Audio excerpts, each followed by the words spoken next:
Баршаңызға қайырлы күн, каналыма қош келдіңіздер. Арнама тіркелуді ұмытпаңыздар.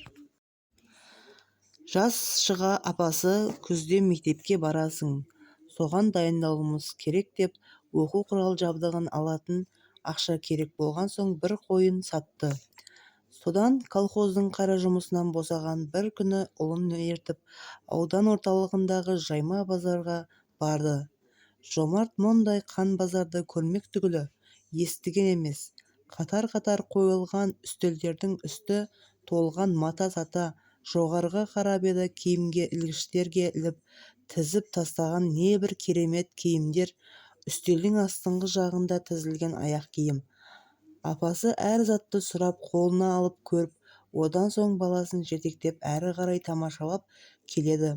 Ендігі қатарларда жайып тастаған кітап-дәптер, арқаға асып алатын, қолға ұстап жүретін мектеп құралдарын салатын сөмкелер, қызылды-жасылды неше түсті қаламсап пен қарындаш. Жомарт атын да білмейтін тағы басқа оқуға керек жарақтар. Базар сөрелерін түгел бір шаралап шыққанда, апасы екінші қайтара аралағанда, Жомартқа алдымен қап-қара костюм шалбар мен ақ жейде таңдады. Шымылдыққа апарып кигізіп көріп еді, шалбардың балағы ұзындау екен. Ой, оны қысқарттырып аласыз, балаңыз әлі өседі, ұзыны жақсы деп сатушы зыбылдатып жатыр. Костюмдің жеңі бас бармағын жауып қалды. Оған да сатушы сөз тапты. Апасы, Жомарт шынында өсіп келе жатырсың ғой, деп еді. Бұған баланың да көңілі өсіп, өзін үлкен сезініп, басын изеп қойды. Әрі костюм шалбар қатты ұнап тұр.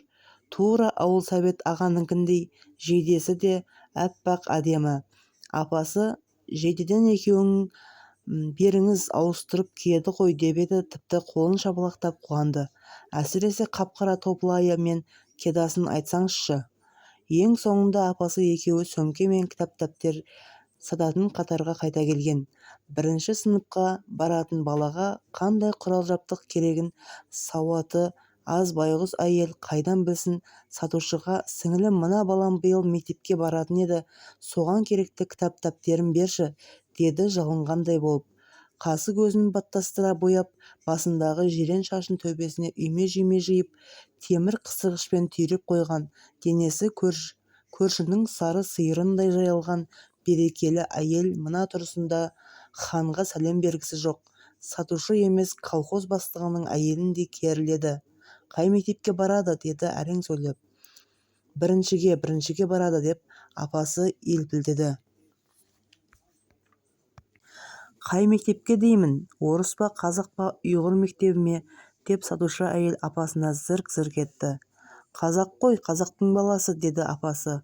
Жомартқа осы қазаққа ұқсай ма дегендей бір қарап алып, тәмпіш мұрнының ұшы тершіген қазан бас Жомарттың тұрысы міне аңқиып, айналасынан таңғала көз тастайды. Құлағы басындағы көк күн қағарынан шығып қалқияды. Базарға барудың құрметіне кигізген көк шақпақты жейдесінің жоғарғы түймелері ағытылып, қылдай мойны одан сайын ұзарып көрінеді. Торғайдың көзіндей жылтыраған жанарымен дәу сары әйелге қарап қалыпты. Жарайды, қазақ сыныбы екен ғой, деді де арт жағындағы шымылдықтың ішіне кіріп кетті. Әлден уақытта бір құшақ қып кітап-дәптер алып шыққан. Мынау бірінші сыныптың кітаптары мен жазу дәптері, және есеп пен сурет дәптері. Қаламсап пен қарындаш, бояулар берейін бе, деді. Бері ғой, тағы не керек, бәрін бер, шырағым. Біз алыстаудың ішінде тұрамыз. Онда алатын дүкен жоқ. Сондықтан оқуына керегі болмай қалмасын, деді Қайран апасы, баласының жоғын түгендеп берейін бір жола дегендей. Сатушы шымылдығына кіріп келіп, тағы біраз нәрсе алып шықты да, сөмке керек пе, деді даусы қарлыға. Осы азғантай қимылдағанға алқынып шаршап тұр. Жомарт жүзі нарттай қызарған әйелге қарап, менің апам деген ана 5-6 кітап тұрмақ, бұзау мен қой-қозы ешкі лақтарыңды да көтеріп, қорадан үйге дейін тасыса да шаршамас еді, деп іштей анасының қара күшіне мақтанып тұрды. Әрине керек, Жомарт-ай, қандай сөмке аласың деп ұлына қарады. Жомарт әйтеуір бірдеңені өзіне таңдауға рұқсат етті-ау дегендей алға ұмсынды. Ол ауылда мектептен қайтқан балалардың арқасына асқан рюкзак сөмкеге қызығатын. Көз алдына бір-бірімен алысып, сабақтан қайтып келе жататын балалар елестеп өтті.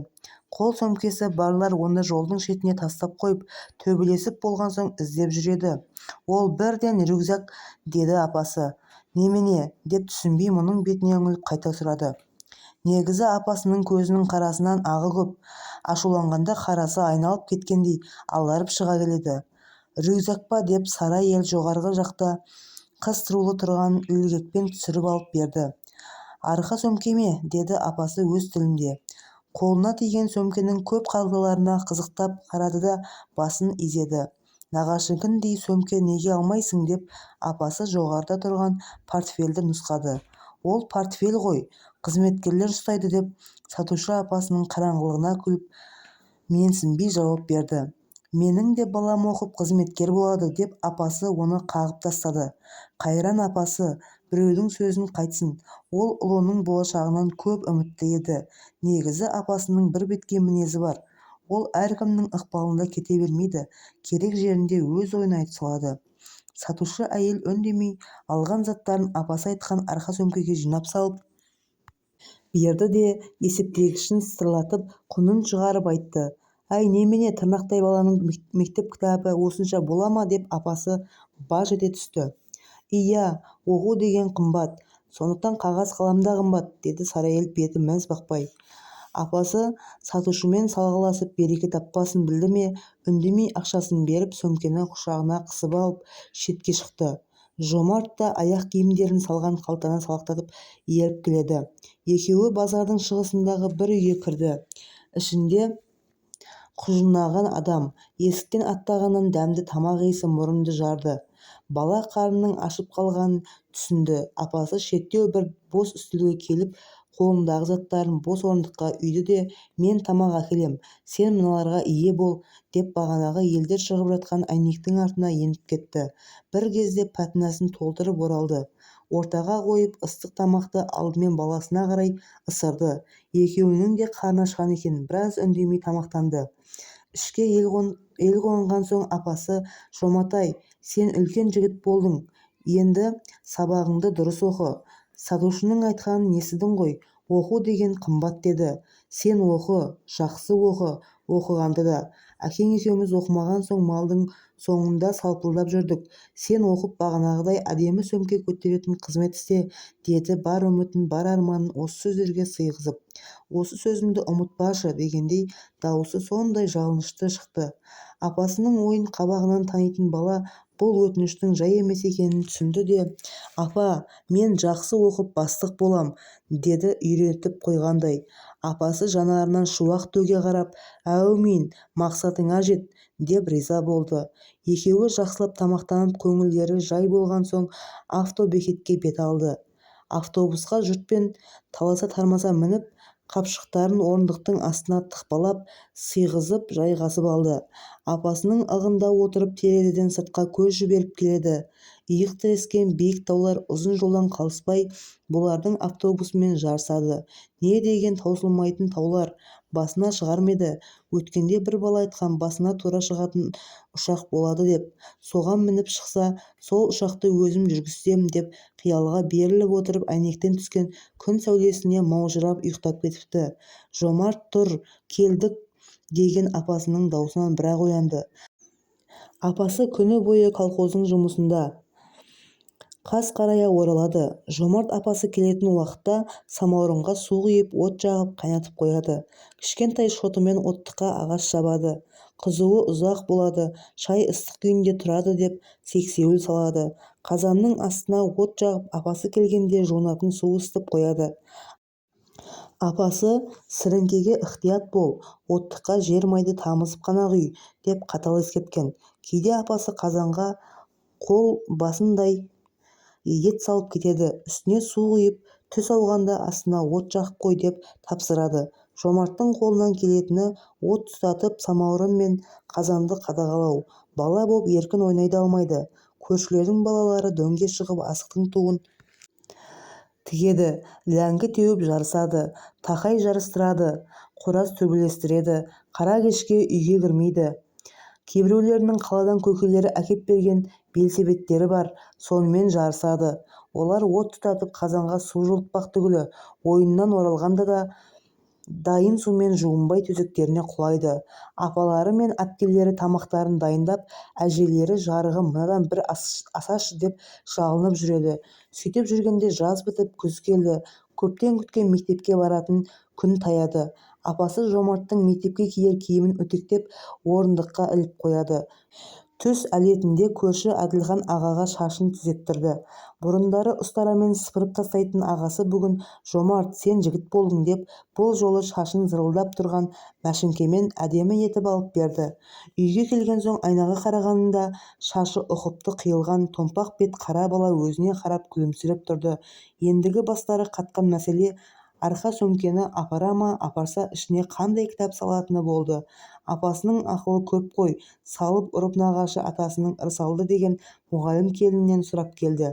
Бірінші күні ештеңе апармай, тек мектеп формасын киіп, сағат 10-нан қалмай барады екен. Сол күні апасы ерте оянып қазан жаппай пісіріпті. Ыстық нанға сары майдан жағып, аузына бұралай тығып, шаймен итеріп тойып алды да дайын тұрған әдемі киімдерін кие бастады. Ұлы бір үлкен қызметке баратындай апасы үстіне ілгендерін қадағалап шықты. «Мұғалимаңа гүл керек шығар», деді де апасы жаздай мәпелеп өсірген ауылдағы алқызыл гүлдерді қиып алып келіп, жылтыр қағазға орап әдемі гүл шоғын жасап берді. Қара костюм шалбар, ақ жейде, қара топ-лай мен қолында бір буда қызыл-сары гүлі бар Жомарт жігіт апасымен мектепке келді. Мектептің алды толған өзі қатарлы балапандар мен жасөспірімдер, ата-аналар мен ұстаздар амандасып арқа-жарқа болып жатыр. Бір кезде қоңырау үні ауланы басына көтере шырылдады. Бағанадан жан-жақты шашырап жүрген жұрт есік алдына жиналып жатты. Ырысалды дәде апасы екеуін көріп қалып қол бұлғап шақырды. Оны байқаған апасы Жомартты солай қарай сүйрей жөнелді. Жанына бұл құралпас балалар мен олардың ата-аналарын жинап алған Ырысалды тәте. «Балалары, мен сендердің алғашқы ұстаздарың боламын, мені тәтей деп атайсыңдар», деді. Жомарт апасы екеуі ауылға кейіндеу көшіп келген соң көп ешкімді танымайтын.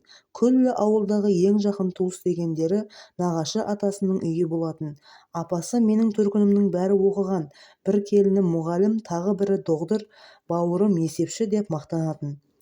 Сол мұғалім келіні осы Ырысалды болып шықты. Әкесінің жалғыз ағайыны апасын бригадир сабағында арашалап қалып, бастарына қиыншылық түскенде үй алып берген Мұқан атасы. Бастарына қиыншылық түскенде қарасқан адамды кішкентай жүрегі жақын тартып, кездесе қалса қолын беріп амандасатын. Ол кісі де «Жолдыбайдың Жомарттымысың» деп көтермелей сөйлейтін. Апасы қайнағасына иіліп сәлем салатын. Бірде соны көрген көрші әжей «Жібек, байы өлген әйел сәлем салмайды, басы бос деп есептеледі», деді апасына. «Менің Жолдыбайым өлген жоқ, мына тұяғы барда өлмейді.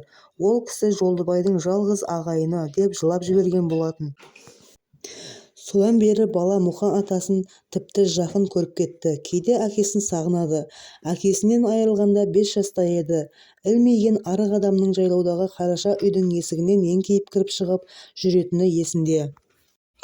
Ортаға жайған дастарханның басында малдас құрып, құлағы қалқиып тақыр басын көсеудей ұзын да қара қолдармен сипап қойып әңгіме айтып отыратын апасына бір рет құйрығы құндыздай жылтыраған қара тайға мінгізді де өзі жетекке алып жүрді.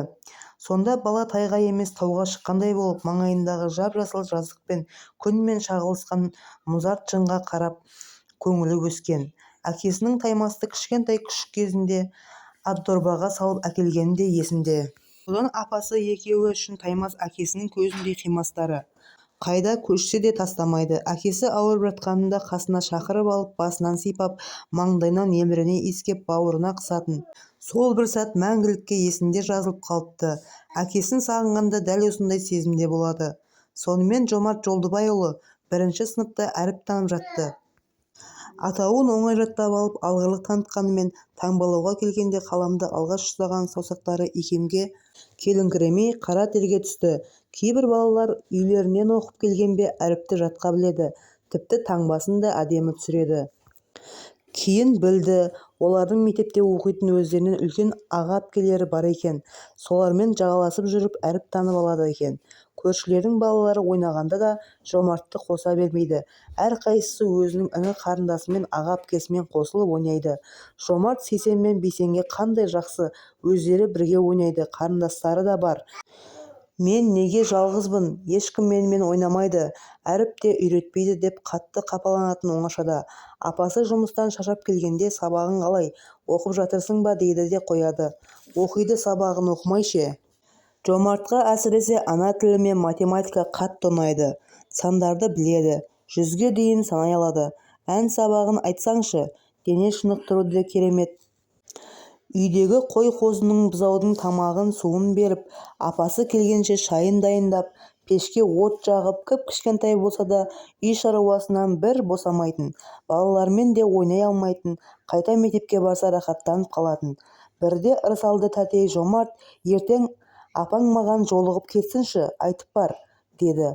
Ұстазының анасын неге шақырғанын қайдан білсін, апасына жеткізіп келді. Айтуы сол-ақ екен. Апасы: әй жүгірмек, сен оқып жатырмын деп мені алдап сабаққа үлгермей жатқан шығарсың. Мектепке мұғалім ата-ана баласы не тәртіпсіз болса, не сабақ үлгерімі нашар болса шақырады. Әлде біреудің баласымен төбелестің бе деп тергеп ала жөнелді. Бұл: жоқ апа, ешкіммен төбелеспедім, сабағымды оқып жүрмін деп ақтала бастады. Сонда да ұйқыға жатқанша апасының қабағы ашылмады. Ертесіне мектепке өзі дедектетіп жетектеп алып келді. Тым ерте келіп алған екен. Екеуі партаға жайғасып, ұстазы мен басқа балалардың келуін күтті. Сен қай жерде отырасың, деді апасы. Осы өзім отырған партада, деді Жомарт. Жаныңда кім отырады? Сайра. Ол кімнің қызы? Білмеймін, әйтеуір аты Сайра дей берді. Жомарт әліппесі мен жазуы дәптерін парта үстіне шығарып қойып еді. Апасы дәптерді алып ашып қарады. Әр бетіне анық әдемі тізіліп түскен әріптерді көрді. Содан кейін әліппені ашып әріптерді сұрай бастады. Жомарт жаңылмай атап берді. Бәрін біліп тұрсың, жазуың маржандай. Мені неге шақырды екен, сірә бірдеңе жасырып отырсың деп анасының көңіліне кеше кірген алаң әлі сейілмей отыр. Сыныпқа балалардың алды келе бастады. Бәрі мұның апасына жамырай сәлемдесуде. Сайра да келіп Жомарттың жанына жайғасты. Апасы: сен кімнің қызысың, деп сұрады. Желелдің, деді Сайра, үлкен көздері апасына бақырая қарап. Қайсы Желелдің, тау жақтағы ма? Жоқ, жылқышы. Деп апасы дауысын енді соза бастағанда сыныпқа ырсалды тәтей кірді, журналы мен қол сөмкесін құшақтап. Балалар орындарынан атып-атып тұрып хормен амандасты. Тәтей күлімсірей басын изеп үстеліне жақындады. Осы кезде орнынан тұрған Жомарттың апасын көріп: тәте, жақсы болды келгеніңіз, деп жылы жымиды. Не болды, Жомарт бірдеңе бүлдірді ме, деді апасы. Бірден көңіліндегі алаңды жасыра алмай. Жоқ, Жомарт үлгілі оқушы. Мен сізді өзім шақыртқам, бір шаруамен. Сыртқа шығалық, деп есікке қарай беттеді. Апасы баласын мақтағанға қабағы сәл ашылып артынан ерді. Мәселені кешке қарай білді. Мектептегі еден жуушы бір апай зейнетке шығып жатыпты. Соның орнына Жомарттың апасын алыңызшы деп директормен сөйлесіп қойған. Келінін айналып толғанып отырып айтып берді. Өзі барып өтініш жазуы керек екен, соған шақыртыпты. Директор келісіп келер айдың басынан жұмысқа алатын болыпты. Сені сабағын жақсы оқып жүр дегенге риза болып қалдым. Біреумен төбелесіп қалды ма деп бір ойлап едім. Ешкімге өзің тиме, ал өзі соқтыққанды аяма деп қорқытты сол күні сөзін. Жомарт апасының қағидасын көңіліне тоқып алды. Өзім ешкімге тимеймін, тисе аямаймын. Апасының біреумен төбелесіп қалдың ба деген сөзін Құдай естіп қойды ма? Көп ұзамай Жомарт та төбелестің көкесін көрсетті. Өзі тигенді аямады. Сабақтан қайтарда балалардың бәрі үлкен көшемен жүретін. Сабақтан қайтып келе жатқан бұған бірде сыныптастары Имаш пен Дүйсен: сен неге біздің көшемен жүресің? Сенің үйің ауылдың шетінде. Оған сол шет жақпен бар. Мынау жақсы үйлері барларға арналған таза көше. Кет жаман көшеңе, деп екі жағынан қысып итерісті. Шынында бұл ауылдағы жалғыз асфальт көше болатын. Апасы Жомартқа үстіңді былғамай, осы жолмен жүр, Үйдің тұсына барғанда бұрыла саласың деген соң ел қатарлы жақсы көшемен жүретін. Алдымен өздері тиісіп кет жаман көшеңе дегендері намысына тиген ол Имашты аяғынан шалып қалды. Анау ұшып түсті. Оның жығылғанына жаны ашығансыған Қайраш жетіп келіп Жомарттың жағасынан ала түсті. Тескенді аямайтын бала да оның жағасына жармасты, аяғынан шалды. Екеуі ұмар-жұмар шалшыққа құлады. Имаш келіп сөмкесімен періп қалды. Бұл Қайрашты жұдырықпен ұрды. Дүйсен келіп артынан жармасты. Ол тепті. Үйге батпаққа батып, киімі бүлініп, мұрны қанап келді. Апасына көрсетпейін ақ деп еді, ол үйде екен. Алдынан шықты. Айтпасына қоймай тергеуге алды. Ертесіне мектепке екеуі бірге келіп, Дүйсен, Имаш пен Қайраштың ата-анасы шақырылды. Ұзақ талқылаудан соң ата-аналарының оқушылардың алдында төртеуі бір-бірінен кешірім сұрап барып, ырысалды тәтелері сабақты жалғастырды. Жалғасы бар. Видеоның соңына дейін көргендеріңізге рахмет. Арнама тіркелуді ұмытпаңыздар. Сау болыңыздар.